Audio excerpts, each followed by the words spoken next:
After seeing Morbius, I'm convinced Sony might never learn from their mistakes, but this time they're going to take themselves down and the MCU with them. The board expects your resignation in 30 days. But you can't do this to me. I started this company. You know how much I sacrificed? I mean, the Spider-Man movie situation is once again a mess thanks to Sony, and I'm starting to think Sony made Andrew and Tobey appear in No Way Home just to give some justification for how they can have their own Spider-Man universe at the very same time as the MCU universe. I wanted to take this time to explain my evil plan. Which, if Sony wants to just have their own completely isolated, after seeing Morbius, I'm convinced Sony might never learn from their mistakes, but this time they're going to take themselves down and the MCU with them. The board expects your resignation in 30 days. But you can't do this to me.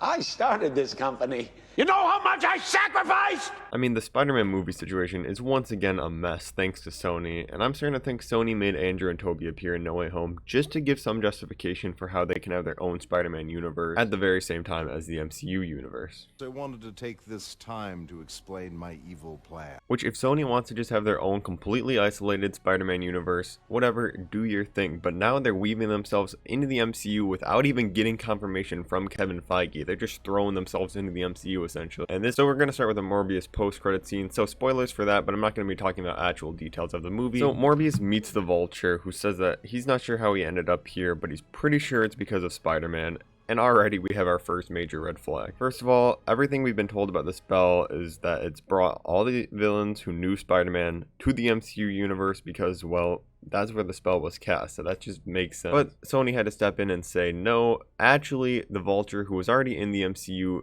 is going to get pulled into this Sonyverse, and also he's just going to stay here forever now, because apparently that's how things work. It's simply not possible, and I don't find this funny anymore. Why isn't it possible? It's just not. Why not, you stupid bastard? And I've seen people trying to explain how this can make sense, but none of them really make any sense, and it's just a cash grab. It's just Sony just throwing characters at the wall and hoping nobody looks too deep into it. It does not make any sense, and if this is how the spell did actually work, or there was some way that the MCU villains could leave the universe when the spell was cast, we needed at least one throwaway line about this happening in No Way Home, I feel like. Secondly, Vulture mentions that a bunch of guys should team up and basically confirms that they're going to be doing a Sinister Six movie. Now, we all know they were planning for the Amazing Spider-Man movies to have a Sinister Six eventually in them, but obviously that ended up all getting scrapped. But I mean, in the Amazing Spider-Man 2, they even show the Vulture wings in the teaser for it. And honestly, I feel like Sony was just too lazy to redo their plan they had for the Sinister Six, so that's why they just decided we need the Vulture, so we're just going to make no sense and pull him into this universe. And I just gotta say, I absolutely hate this because Homecoming's post-credit scene is essentially rendered useless now, and we're probably never going to see the Vulture or Scorpion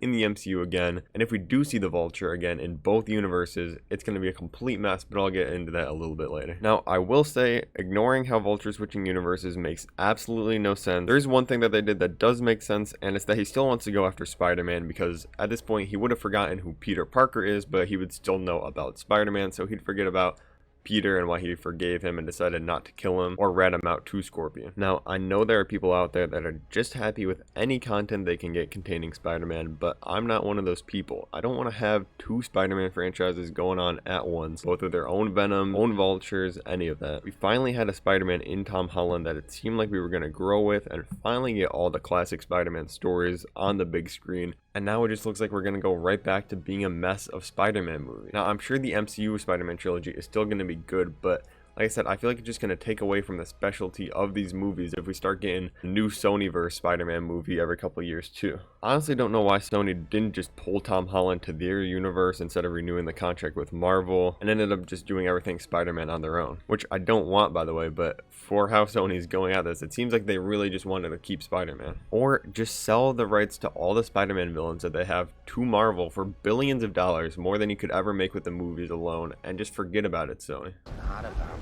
money, it's about sending a message. Now, I love Andrew Garfield's Spider-Man, but I am worried that the Sonyverse is going to be done just as poorly as the Amazing Spider-Man movies. I mean, Sony has shown absolutely zero growth in their superhero films or anti-hero films that they're doing now, and I'm a fan of Venom, but I have to admit that the Venom and Morbius movies, they're just getting worse than the Amazing Spider-Man movies. It's just the films in general, the scripts, everything. And we all know Andrew Garfield's a good actor, but if he gets handed just a terrible project by the studio again, there's really not much he can do. If we're going to have multiple Spider-Man franchises at once, they both need to be done very, carefully, and like I said, Sony doesn't seem to have any plan. They're just throwing anything at the wall and hoping it sticks. And honestly, I don't even know if they have the rights to put even Andrew Garfield's version of Spider-Man right now. I feel like if they did, they would have had him in a post-credit scene of this movie. So I feel like they're just gonna keep making these movies from various different like anti-heroes and villains. They're just gonna cast decently big name actors and hope for the best. I think Sony just needs to bite the bullet, sell these properties off to Marvel, make the bag, and just forget about making these terrible movies. But let me know what